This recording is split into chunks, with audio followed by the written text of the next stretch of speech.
audio tapes from the CETO call in its entirety. We also, and Attorney Hertz may go into greater detail on these matters, have consulted President Mariel with oceanic engineering experts to talk about how these facts are lining up. The fact that they say Nolan's body was found in the same location where they say they left him at. And so we want to know, how is that possible with the oceanic tides? Yes. We want the experts. I mean, you got low tides and high tides. It's not adding up. So we are going to dot every I and cross every T until we find out. What if the biggest clue in a high-profile investigation wasn't a person, but a boat that nobody can fully explain?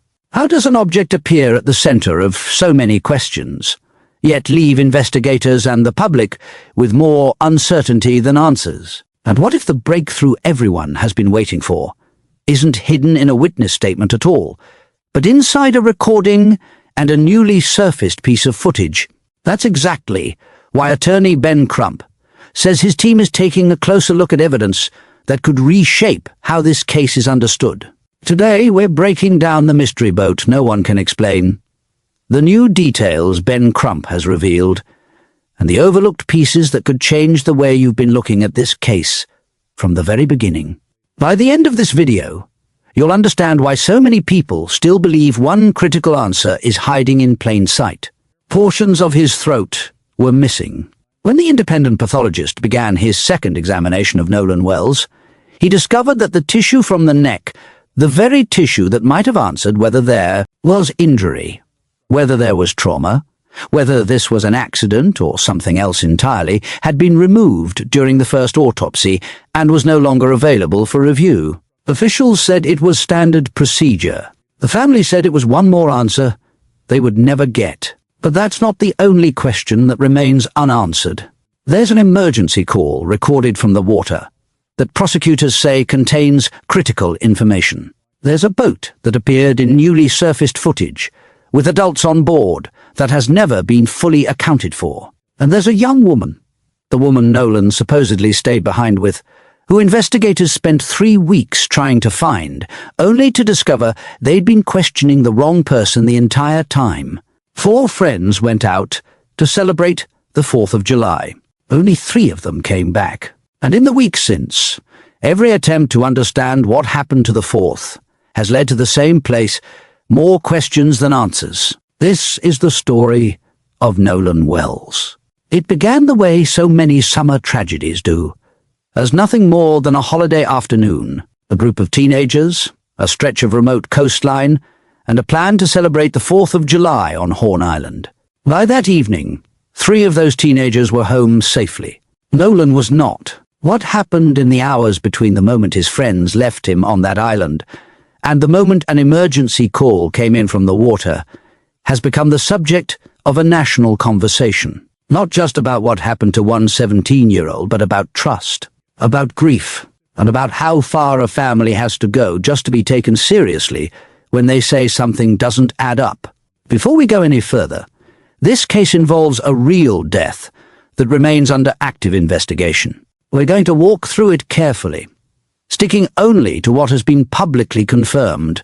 If this is heavy for you today, take care of yourself first. And if you're new to reopened crime scenes, subscribe right now, because we're covering every confirmed update in this case as it happens. Drop a comment, and let us know where you're watching from tonight. We read every single one. Now, let's talk about what we know, what we don't, and why the gap between those two things has become impossible to ignore. Nolan Wells was the only black member of his friend group that day. On its own, that detail might mean very little, but it exists within a state and a region, with a long and painful history when it comes to trust between black families and local law enforcement. That history doesn't prove anything about this specific case. It doesn't confirm wrongdoing. It doesn't explain what happened on Horn Island, but it does explain at least in part, why so many people were unwilling to simply accept an early conclusion without further examination. Trust, once it has been tested across generations, doesn't rebuild itself quickly. Nolan's family has said directly that this history shaped their decision to seek independent review, rather than accept the first explanation they were given. Not because they assumed the worst about every person involved, but because they understood that a quick conclusion and a correct conclusion are not always the same thing, and that families who look like theirs have too often been asked to accept the first without ever getting the second. According to the accounts that have been made public, the four friends travelled to Horn Island together that morning. At some point during the day, Nolan reportedly chose to stay behind with a young woman while his three friends left. Later that afternoon, an emergency call was made from the water. The details of that call have not been fully disclosed, but it was recorded, and investigators have used it to help reconstruct what happened in those final hours. By the time search efforts were mobilized, Nolan was already gone. His body was later found in a location different from where he was last known to be. That gap between where he was and where he ended up is one of the details his family's legal team is now examining with the help of oceanography specialists who study tidal drift and water movement. But we'll come back to that. First, let's talk about what happened after Nolan's body was found. The official autopsy was conducted, and the findings were released to the family. The conclusion was listed as undetermined, pending further investigation. For a family desperate for answers, that word, undetermined, felt less like a conclusion and more like the beginning of a much longer wait. That's when they made the decision to bring in someone whose name has become synonymous with cases where families feel unheard. Civil rights attorney Ben Crump agreed to represent the Wells family, and one of the first actions his legal team took was commissioning a second independent autopsy. Weeks after Nolan was laid to rest, Crump stood in front of a room full of reporters at a national press conference and revealed what that second examination had found. The independent pathologist had noted an area of discoloration in the soft tissue at the back of Nolan's head. The cause of that discoloration, he said, remained unclear and could not be definitively linked to any specific event. The pathologist also noted something else. Portions of Nolan's throat were not present when his body arrived for the second examination. Medical professionals have since explained that this is not necessarily unusual. Tissue is sometimes retained during a first autopsy for further study. But the absence of that tissue meant the independent pathologist could not fully rule out injury to the neck as a contributing factor. He also could not confirm it. In the end, the independent autopsy reached the same conclusion the state's initial findings had already suggested. Undetermined. For a family that had hoped a second examination might bring clarity, that word must have landed like its own kind of grief. Not an answer, not a resolution, just more waiting. But Crump's team wasn't finished. They had also obtained the emergency call made from the water that day, the same recording investigators had already used in their review. For weeks, that recording had existed mostly as rumor, something people referenced online without ever actually hearing. Crump confirmed his office now had it, and they weren't simply reviewing it once and setting it aside. His team had brought in professional audio engineers, specialists trained to isolate sound and analyze recordings with a level of precision far beyond what the human ear can detect on its own. Their task: go through the emergency call from beginning to end, identify every voice, and determine what was said, in what order, and at what moment. Crump was careful with his language that day. He did not claim the recording proved anything on its own. What he said was this: the family deserved a full and transparent examination of that call, carried out by professionals with no connection to local law enforcement and no stake in how the investigation concluded. Audio forensics is painstaking work. Specialists use software to separate layered sounds, isolating individual voices from background noise, engine hum, wind, water. They study waveforms, looking for patterns that might reveal a word or phrase obscured beneath chaos. They compared digital signatures to confirm whether audio has been altered or compressed in ways that could change what listeners believe they're hearing. This process takes time, but for a family that has been told to wait for weeks, the fact that someone with no connection to the original investigation was willing to listen that closely mattered. That wasn't the only new development. In early August, a separate piece of footage surfaced, and it reopened a question many people following this case thought had already been settled. The video, recorded on Horn Island on July 4th, appears to show a boat, referred to informally online as the Mac Daddy, in the same area where Nolan was last seen that day. The person who shared the footage claimed it was filmed shortly after 11 in the morning, before the island became crowded. But the file's own metadata tells a different story. It shows the video was actually recorded in the early afternoon, hours later than originally claimed. That discrepancy alone means the exact timing of what this footage actually shows is still unresolved. What has drawn the most attention is who appears to be on board. Alongside a group of young people, the footage also appears to show a couple of adults present on that boat, a detail that stands out, given how much of this case has centered on who was actually present and accounted for that day. As of now, officials have not confirmed any connection between this boat and Nolan's disappearance. It has not been established that this is the same vessel referenced elsewhere in the investigation, and it has not been confirmed that Nolan was ever aboard. What can be said is this: the footage has renewed a question that has followed this case from the beginning. Exactly how many boats and how many people were actually part of Nolan's day on Horn Island? And does everyone's account of that day actually match? In the days following Nolan's disappearance, investigators began reviewing accounts from the friends who had been with him. They met with families, pulled GPS data from boats, and followed up on the name of the young woman Nolan had reportedly stayed behind with. When they located her, she told them she had not been on Horn Island at all that day. She said she had been on a different island entirely, with a completely different group of friends. According to the family and their attorney, it was the wrong young woman, a different name than the one investigators needed. That mix-up, however it happened, cost the investigation time it could not afford to lose. The three friends who returned that day have had to carry their own version of this weight ever since.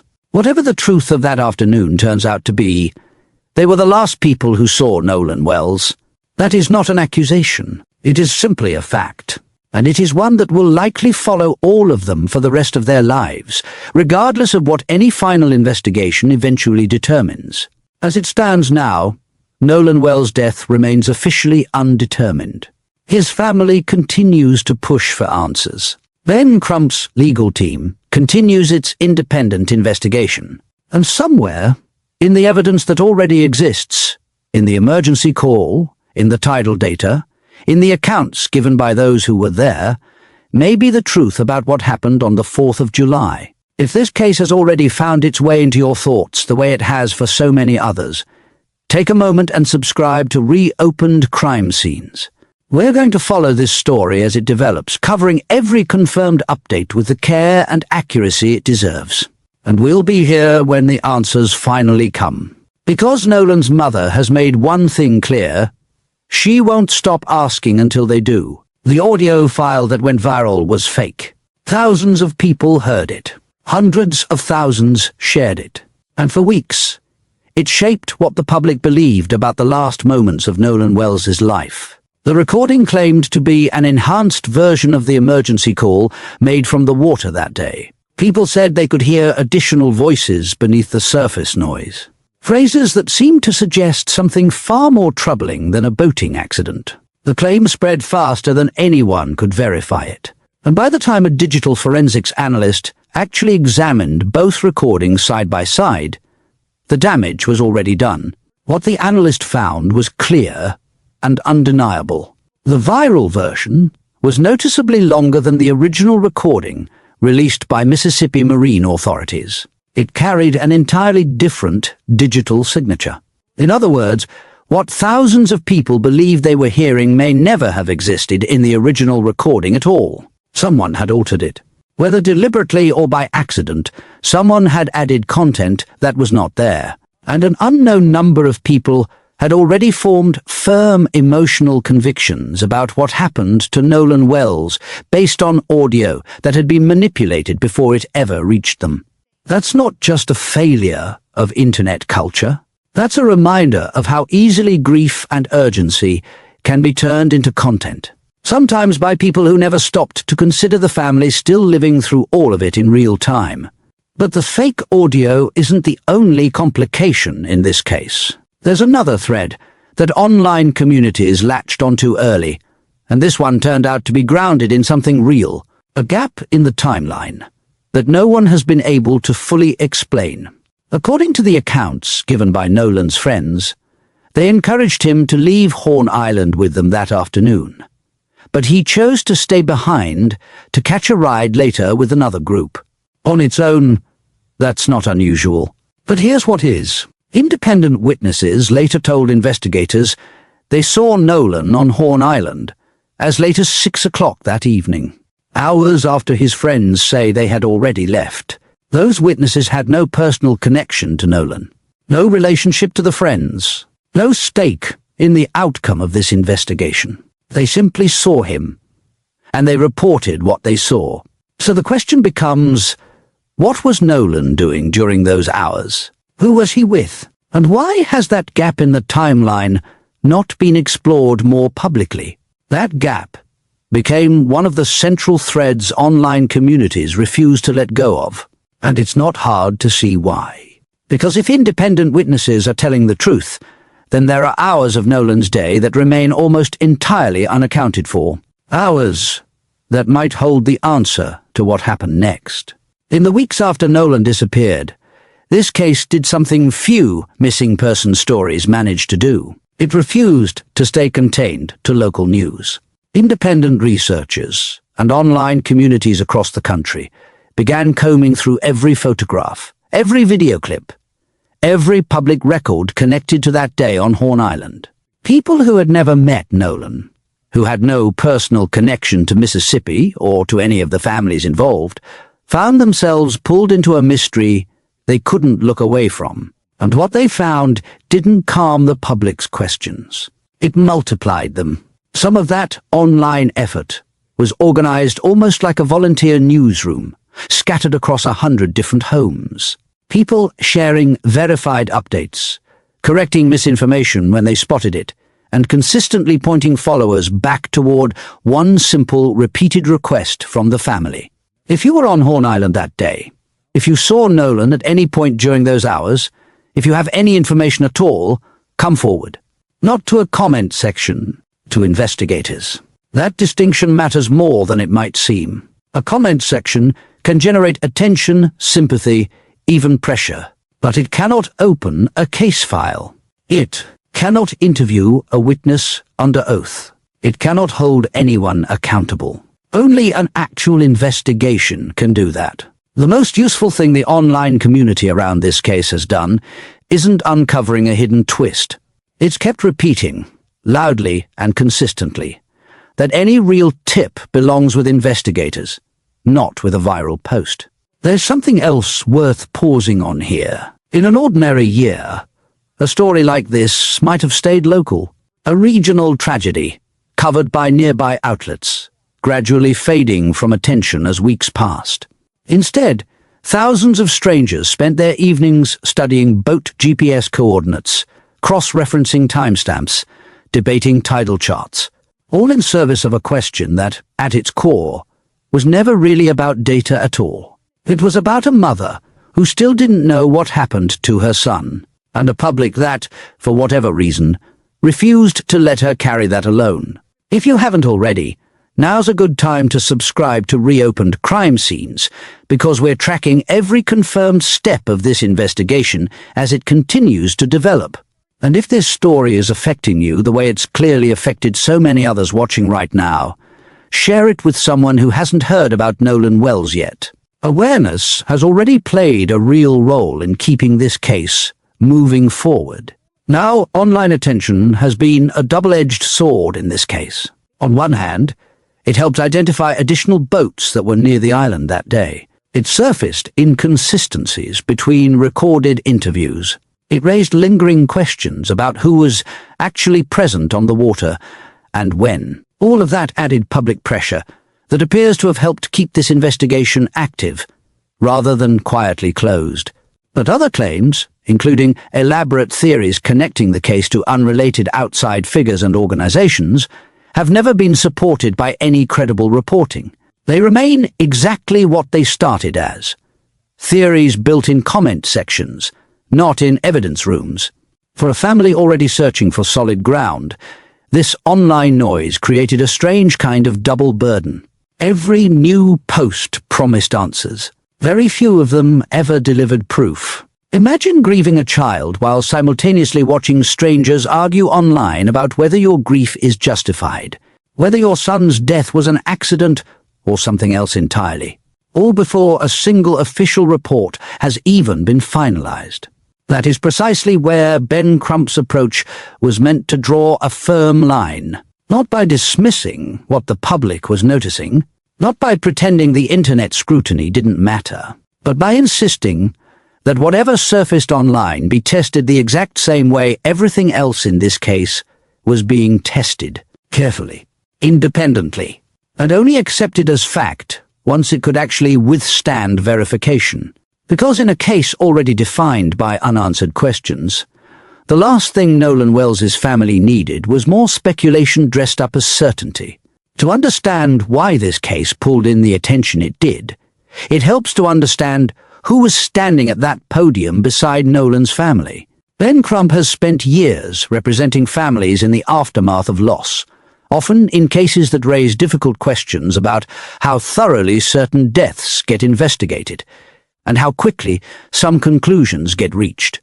Families do not call him because they are looking for attention. They call him because they feel unheard, because they believe someone with experience navigating these systems might be able to help them get real answers instead of a quick, quiet close to their case. At the same press conference where Crump discussed the emergency call and the tidal analysis, he was not standing there for Nolan's family alone. He was joined by relatives of two other young men, both 18, both black, both of whom had died within a few months of Nolan Wells. Crump did not claim these cases were connected by anything other than the questions their families were left holding. He was careful about that distinction, but for the families themselves, standing side by side at that podium, there was an unmistakable and painful familiarity in each other's stories. Different circumstances, different cities, the exact same unanswered question. That image, 3 separate families, 3 separate losses, standing together because none of them could get the answers they felt they deserved on their own, says something about why this case reached far beyond Mississippi. It wasn't really about one recording or one autopsy or one tidal chart. It was about whether grief alone is ever enough to guarantee a full and honest investigation, or whether it takes public pressure, public attention, and a team of outside experts willing to look closely for that guarantee to actually mean something. Before moving into what remains unresolved, it's worth saying something plainly. Cases like this one exist at an uncomfortable intersection. A real family's real grief playing out under the kind of public attention that can, if handled carelessly, turn genuine tragedy into something closer to entertainment. That is not the goal here. And it shouldn't be the goal of anyone covering a story like this. The measure of responsible coverage isn't how dramatic the framing sounds, or how quickly a theory can be turned into a headline. It's whether the people telling the story are willing to say clearly, and often, what is actually confirmed, what remains uncertain, and what is simply speculation dressed up to look like fact. Nolan Wells was a real person. His family is living through a version of grief that most people, thankfully, will never have to understand firsthand. They did not ask to become a national story. They became one because they refused to accept silence in place of answers, and because enough people across the country decided that refusal deserved support rather than indifference. So here's what remains unresolved as of now. The state's original autopsy findings, conducted separately from the family's independent examination, have not yet been made public. That report is expected to eventually go before a grand jury. A group of citizens tasked with reviewing evidence to determine whether the findings warrant further legal action. Crump has specifically requested that the pathologist who conducted the family's independent autopsy be included in that review, so that both sets of findings can be considered together rather than in isolation. Toxicology results, still pending as of the most recent update, could offer additional insight into Nolan's condition in his final hours. But toxicology testing takes time under the best of circumstances, and decomposition, given the 2 days that passed before Nolan's body was found, can complicate both the testing process and the conclusions that can be confidently drawn from it. None of these processes move quickly. For a family already living through weeks of uncertainty, that slowness carries its own particular cruelty. Each step is necessary. Each step is also, for Nolan's parents, one more stretch of time spent waiting for a system to catch up to a grief that arrived instantly and has shown no sign of leaving since. The two parallel investigations commissioned by Nolan's family, the audio analysis and the tidal reconstruction, are both still ongoing, with no announced timeline for when either might be complete. What is clear is this: a young man went out on the water to celebrate a holiday with people he trusted. 2 days later, his family was planning something no parent should ever have to plan. And in the months since, that same family has refused to let the story end with a quiet, unexamined conclusion. Crump has said repeatedly that his goal isn't to assign blame before the facts are settled. It's to make sure the facts get settled at all, examined by people with nothing to gain from looking away. For Nolan's parents, that fight isn't about headlines or public attention, or any of the noise that has surrounded this case since the beginning. It's about one sentence, the same one they've repeated since July. What happened to our son? Until that question has a real, verified answer, it doesn't appear either of them plans to stop asking it. If you've made it this far, thank you for sitting with this story the way it deserves to be sat with. This isn't just a headline. It's a family that is still waiting, still asking the same question they've been asking since the 4th of July. If you believe Nolan Wells deserves a full, honest, and complete investigation, make sure you're subscribed to Reopened Crime Scenes, because we'll be here covering every confirmed update as it comes. And we'll never present speculation as fact. Drop a comment and tell us what part of this story stood out to you the most tonight. And if this video moved you in any way, consider sharing it. The more people paying attention to a case like this, the harder it becomes for it to quietly disappear. We'll see you in the next one.